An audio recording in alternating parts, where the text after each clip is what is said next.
চারিদিকে ধান কাটার ধুম। সোনালী এই ধানে মাঠঘাট উঠোন সবখানে বোরো ধানের মেলায় যেন ভরে উঠেছে কৃষকের গোলা।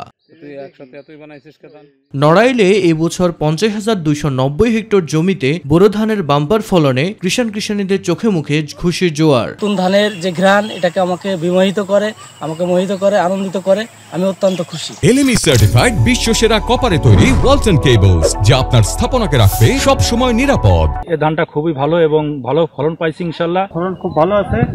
ঝড় বাতাসটায় বৃষ্টি বাদল হয়নি, আল্লাহর রহমতে খুব ফলন ভালো দেখা যাচ্ছে, যা বিগত 10 বছরের লক্ষ্যমাত্রাকে ছাড়িয়ে গিয়েছে।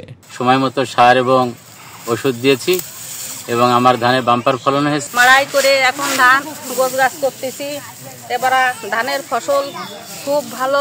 চাষিদের বিনামূল্যে বীজ, সার, কীটনাশক, ছত্রাকনাশক সহ কৃষি প্রণোদনা দেওয়ায় ধানের বাম্পার ফলন হয়েছে বলে জানিয়েছেন কৃষি সম্প্রসারণ অধিদপ্তর। কৃষি বিভাগ সর্বদা কৃষকের পাশে ছিল, পরামর্শ দিয়েছে।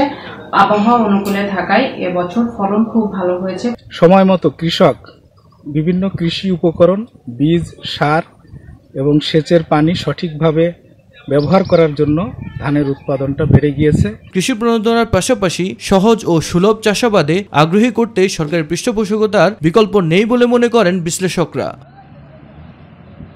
মিফতাক আলী, মাই টিভি।